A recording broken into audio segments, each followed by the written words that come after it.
Hello and welcome to this edition of Plugged In. Join us today as we pay tribute to special moms everywhere as we celebrate Mother's Day. Hear an incredible story of a heroic mom who adopted her beautiful daughter and then became her living donor. Join Bev, a renal dietitian at St. Paul's Hospital, as she cruises the grocery store aisles and provides moms and dads with 3 easy steps to help decode nutritional labels on packaged foods. And then, just when you thought they couldn't get any cuter, our kidney kids give their moms an extra special Mother's Day surprise. It's all coming up next right here on Plugged In as we wish moms everywhere a very happy Mother's Day. Welcome to Plugged In. Thanks for joining us today. If you are new to our show, you might be asking, what is Plugged In?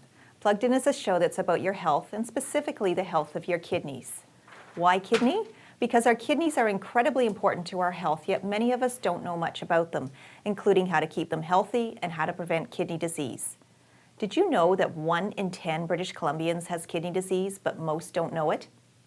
We also talk about the importance of organ donation and what it means to someone who needs a life-saving transplant.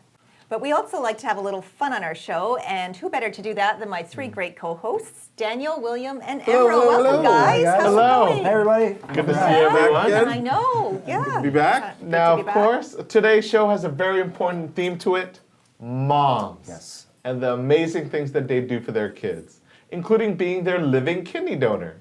More about that later. Of course, this show is all about paying special tributes to moms everywhere and to thank them for everything that they do. And speaking of moms, Deb, how was your Mother's Day? It was really nice.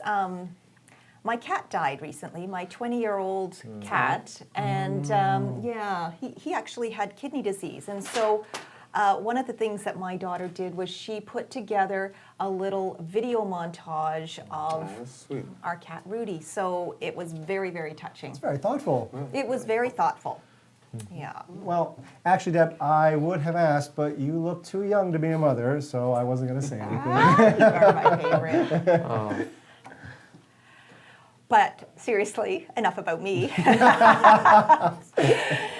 You guys, so did you do anything nice for your moms? Well, I can go first. Yeah, my mom loves the nature, loves being outdoors, so every year we treat her to a nice little hike. More to that, she loves shopping, so the bills go way up, and I'm in debt about $10,000 on my visa. Well, if Ambro's mom is watching out there, good Thanks, job. Mom. Of course, being a mom is one of the most under-recognized jobs out there. But also one of the most rewarding. Yes, and you know, one of the most important things about being a mother and Mother's Day, why I love it so much, you guys know why? Why? Because Father's Day is right around the corner. We've got another pretty special mom on the show today, or at least Ryan, our host of Healthier You, thinks so. He brought his mom, and with him today, and she'll be receiving a very special personal training session courtedy of RD Fitness. Hey, a personal training session. That's a great Mother's Day present, don't you think? Absolutely. Well, yeah, boy, but you guys know, right? And use that next year. And of course, our amazing kidney kids have something special to share with their moms. Oh, that's great. You're going to have to watch the show to find out what it is. Well, let's not keep everybody in suspense. Let's say we launch this plugged in magic. Let's do it. Absolutely. And don't change that dial, because we'll be doing our thing right here. That's right, William. Really, we've got a heartwarming and inspiring show that you're not going to want to miss. It's all coming up right now here on Plugged In. Cheers. For me, it was really tough because I lost my best friend to kidney failure 2 years prior to that. For me, this is where it gets really touchy because I saw her, and I couldn't lose anybody else. Growing that close bond with her, even though it was a short amount of time, I couldn't see her going through that. I met Alisa 7 years ago, and I was working in childcare and decided to go back to school. When I went back to school, I signed up for 2 courses, and we had a new Aboriginal space built in the Student Union building. Felt like it was the only 2 people that were using the room was Alisa and I, and that is how we met. Alisa was young and she was 17, fresh out of high school. She was a badminton player, and she had told me that she had been in foster care. And, you know, a lot of Aboriginal people don't make it after they come out of foster care. And her being on her own at the age of 17, continuing to push herself in her sports was what was truly amazing. I always talked about my children with her, and, you know, she was just like, I really, really, you know, wish I had that mother figure. And, you know, if I did, I wish it was like you. And that, at that point, you know, I knew that there was more to our relationship. You know, my kids called her sister already. And even though, you know, my son, he was only 14 years old and my daughter was 1, you know, they really enjoyed spending time with her as if she was their sister. I told Alisa, I was like, you know what, we need to make this just, you know, a little bit more, and through a traditional adoption. And, you know, I let her know that we could definitely, she could be just one of my children. When I had told Alisa that I would be adopting her, she was so excited. And, you know, she never really had that figure in her life, and I was there to help and support her in that way. Throughout the whole semester, you know, there was times where she was tired, but, you know, she never ever gave up. And, you know, we never really understood, you know, why she was getting really tired. She trained really, really hard for badminton. You know, she was getting ready to go for nationals, and, you know, with nationals, you have to go for a physical. They gave her the go-ahead to continue on to, you know, to travel for nationals. And it wasn't until she returned when we had realized the reason for her being so tired throughout the semester. They had given her a phone call to let her know that her kidneys were failing. You know, I told her, I was like, well, what can I do? You know, is there a way that we, you know, we can figure out if I can be your donor and I would be a live donor for you? I had been waiting for quite some time. You know, our semester had ended, and the phone call came in, and it was St. Paul's Hospital. And she had, on the phone, let me know that our tissue typing, that we were a match. And it was in my hands at that point where she had asked me a few times, are you sure that you would like to, you know, go on? She has pushed herself from a point of having nobody care for her, and, you know, for her to come into my life, that she deserves a second chance. I didn't even wait, you know, 10 seconds after I got off the phone with the hospital to call her. And I got on the phone and we cried, and I said, you know, I have some news, and we're a match. I don't think that I could be whole if I didn't allow this to happen. After I woke up from surgery, the first thing I said, well, is it working? And, you know, I was so excited because they said she peed. And they're like, your kidney is working. And, you know, it worked. She moved on to SFU after, and she just graduated last summer. She graduated with honors. Just recently in October, she married our best friend's brother. And, you know, Cody has become a part of our family, just as she has. And, you know, that was a very exciting moment to see her, you know, come from a young girl at the age of 17 to finish school, to continue on, as I knew she deserved that second chance. And to come to a point in her life where she can find love. Alisa is my inspiration.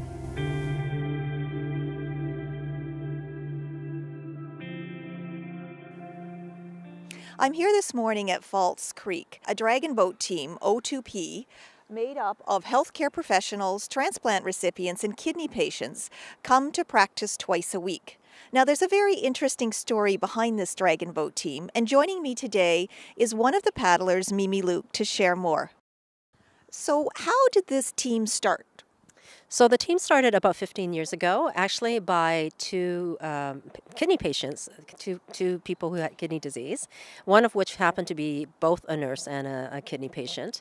And they approached Dr. Anthony Chu for assistance in starting the team because they wanted to have a dragon boat team where dialysis patients could paddle for wellness and to be healthy.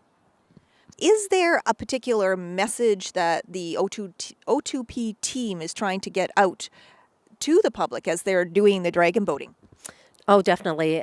We actually have a mission to promote to promote awareness of kidney disease and to promote organ donation in particular. It's also really a wonderful way to show everyone that we are not limited even after we've had a kidney transplant or have donated a kidney, or if we're even on dialysis, that we can lead a healthy lifestyle. So. Let's talk a little bit about your involvement in this, Mimi, and you've got something quite exciting coming up in the next month or so. Yes, I'm very excited to tell everyone that our team is going to Hong Kong to compete in the International Dragon Boat Festival. And this is really exciting because there's only 8 Canadian teams going to compete, and 2 are from Vancouver, and O2P is one of those 2 teams going. So we've been training very hard for this race. And actually, I just spoke to my coach this morning. He said, you know, we're ready for the races now. So that's quite a compliment coming from our coach. Anyone would like to donate and help out this really, really worthy cause to send members of the O2P team over to Hong Kong, tell us how they can donate, Mimi. So please go to our fundraising page and please just click on O2P donate and then kindly donate whatever gift that you can. You will be supporting us in a very worthy cause, I believe, which is to represent Canada as a kidney team and to do this globally because, as I said, the Hong Kong races are one of the biggest races and it will be known all around the world. So we're hoping to get a lot of media coverage even when we're in Hong Kong. So any dollar that you can donate will be very, very much appreciated. Well, we're definitely going to follow your story, Mimi, and you're going to keep us in touch when you're over there because I know this is really exciting, and we really do want to wish you all the very best. Hi, I'm Mimi, and we're back here at False Creek for an O2P Dragon Boat practice. And here with me today is Dr. Anthony Chu, who was one of the ones who instigated this idea of O2P going to Hong Kong. So, Tony, can you tell us a bit about how the idea of O2P racing in Hong Kong came about? Of course. Dragon boating has a tradition of going to other cities for their competition. So our team have actually gone to places like San Francisco, Seattle, and Portland. And from the very beginning, I think when we formed the team, there was an aspiration to eventually one day we will go to the international competition, which is in Hong Kong. So about 10 months ago, there was an opportunity we couldn't turn down because the Tourism Bureau in Hong Kong invited us to participate in their coming up International Dragon Boat Festival at the end of this month. So we're going. Very, very exciting. And how many teams are you expecting to be competing there? It probably will be over 200 teams from different countries all over the world. And how has the team prepared for this race? We have been practicing very hard for the last, probably since January the 1st. We are out in the water on Saturday mornings and also Tuesday evenings, twice a week. And the team has done extremely well so far. Oh, look, the team's getting ready. Let's go down there and join them, Tony. Now I'm here with Patrick, the coach for O2P. Patrick, tell me, is the team ready to go to Hong Kong? They've been ready for weeks now. Yeah. And how competitive do you think they're working at now compared to other races? Well, compared to last year, they're way ahead of last year. In fact, they're way ahead of any O2P team we've ever had, actually. Wow. Yeah. That's really exciting. So you think we'll bring home some hardware? We'll see. I mean, this is a world event. There's over 100 teams from all around the world. So we'll see what happens. But we're going to go there and give it our all and eat some good food and have a good time. Gertie's one of the kidney donors who's going to Hong Kong with us. How do you feel about going? Are you ready? I hope I'm ready. Are you excited? Yes, I am. It's a new environment and it's going to be splashy. Thanks, Gertie. And here's Jillian. Jillian, you're coming to Hong Kong with us too. How are you feeling about this? Bit nervous, actually. A bit nervous. But I've got a good partner. Hey, Ben. How do you feel about going to Hong Kong? What are you looking forward to the most? Exciting. It's a little holiday, I guess, but have a chance to, make people aware of, even though they have a kidney problems and it's not a life-ending, situations, and they still could come out and have fun.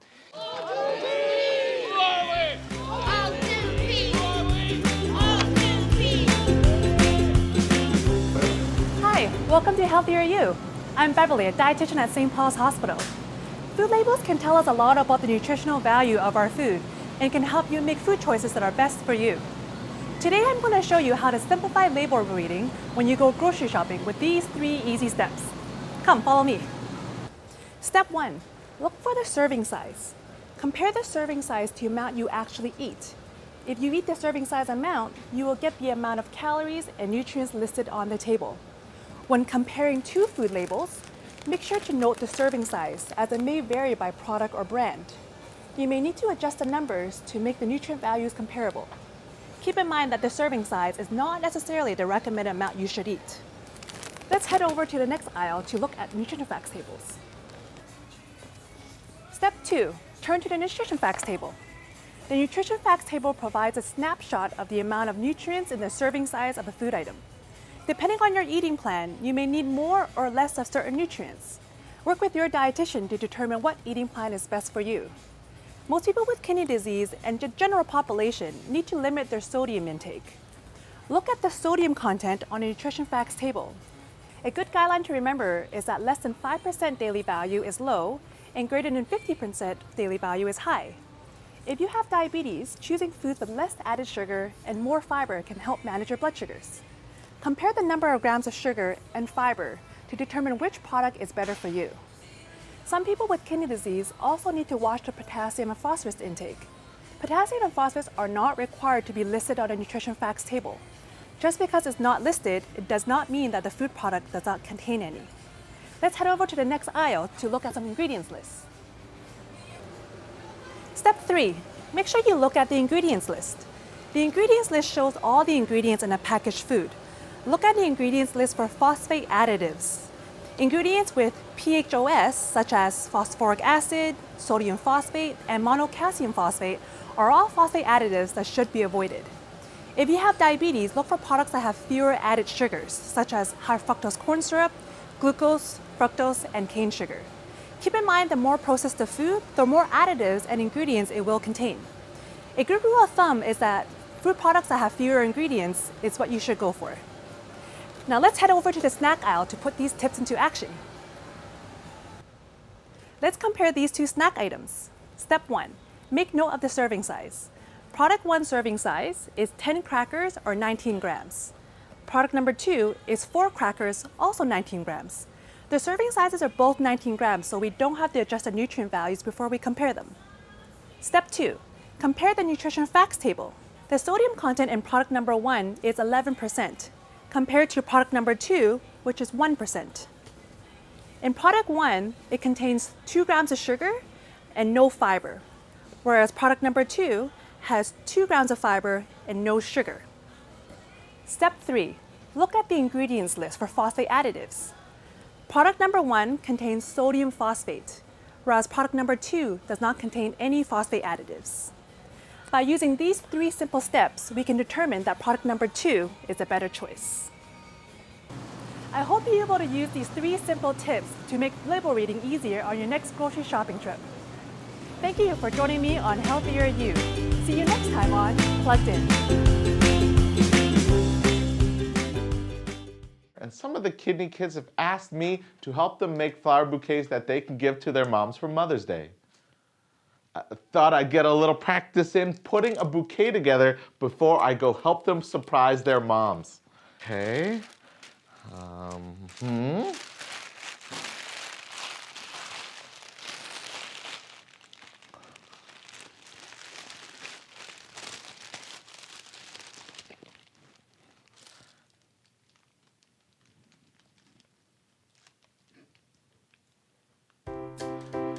Maybe I shouldn't quit my day job.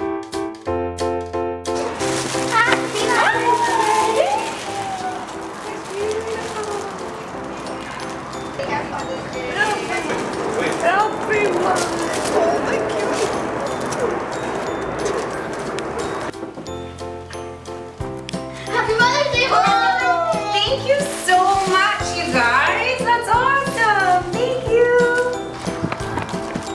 I want Mom. Happy Mother's Day. Thank you.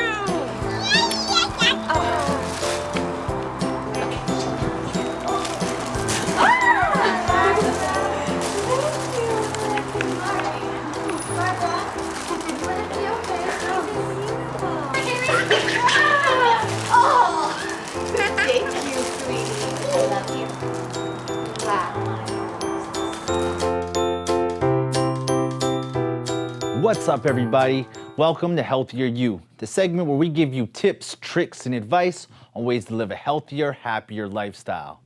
Now, in celebration of Mother's Day this month, we wanted to give back and show appreciation to all the hardworking mothers out there. And we thought, what better way to do that than to break down a workout that you can do at home or at the workplace. And who better to show you this workout? None other than the hardest working woman that I know, my mother, Mrs. Sandra Gondos. Hi, everyone. So join us, because this is an exercise you want to take home with you, because you can use anytime and any place. Let's go. The first exercise that we're going to show you today is the desk push-up. Now, this is a great exercise for strengthening your chest, your arms, and your core. It's great for all fitness levels, and you can do it right here at your desk. What you're going to do is stand facing the desk, put your hands shoulder width apart. Take one big step so your body is in a 45-degree angle. Retract the shoulders, keep the chin up. Inhale on the way down, bending the elbows at 45 degrees. Exhale and push yourself up. Keep the core nice and tight as you perform the exercise, and keep the body sturdy. Perfect. We'll get you to perform about 8 to 12 reps, and as you progress, we want you to test yourself and try to do more and more each week. The next exercise that we're going to perform is the bench dip. Now, this is an exercise that you can perform again right here at your desk. What you're going to do is place the hands shoulder width apart, take one big step away from the desk, bend your elbows at 45 degrees, bending your knees and coming straight back up. You want to make sure that the shoulders don't round forward, so keep your shoulders retracted and chin up. Inhale on the way down, exhale on the way up. Perfect. As you get better, what I'm going to get you to do is straighten your legs out and avoid bending them. This is going to make the exercise a little bit harder. Each week, try to progress a little bit, but go at your own pace. If you feel dizzy, stop and recompose yourself. The last exercise we're going to show you is one of my favorites and one you do every day without you even knowing it. What we're going to do is the chair squat. So, Mom, could you please sit down on the chair? We'll get you to space your feet shoulder width apart, keeping the heels planted firmly into the ground. What I want you to do is put your hands together, lean forward and stand up.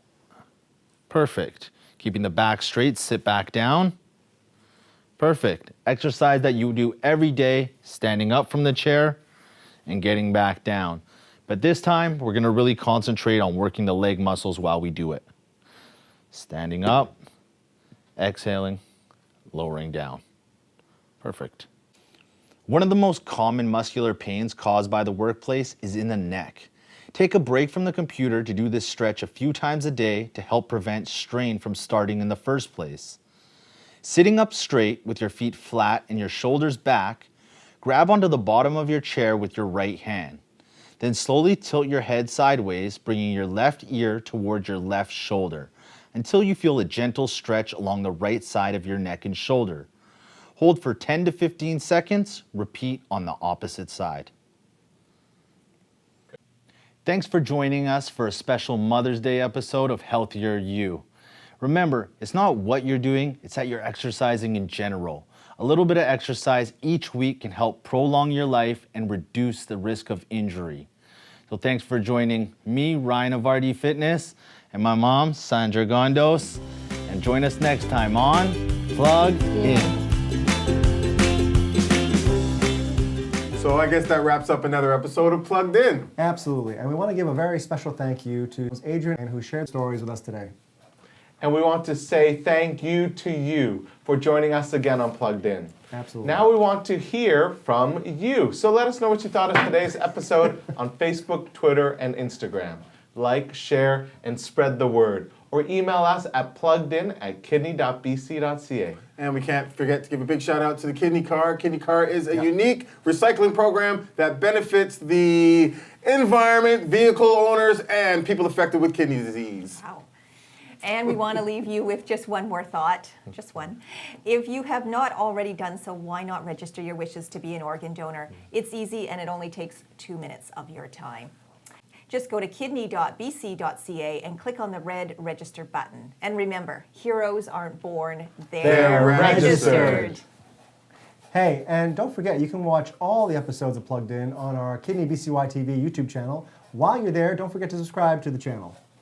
Or check us out on the BC and Yukon branch website at kidney.bc.ca. And thank you once again for joining us, and we will see you next week right here on Plugged In. Cheers. Cheers. Aww. Happy Mother's Day. Thank you.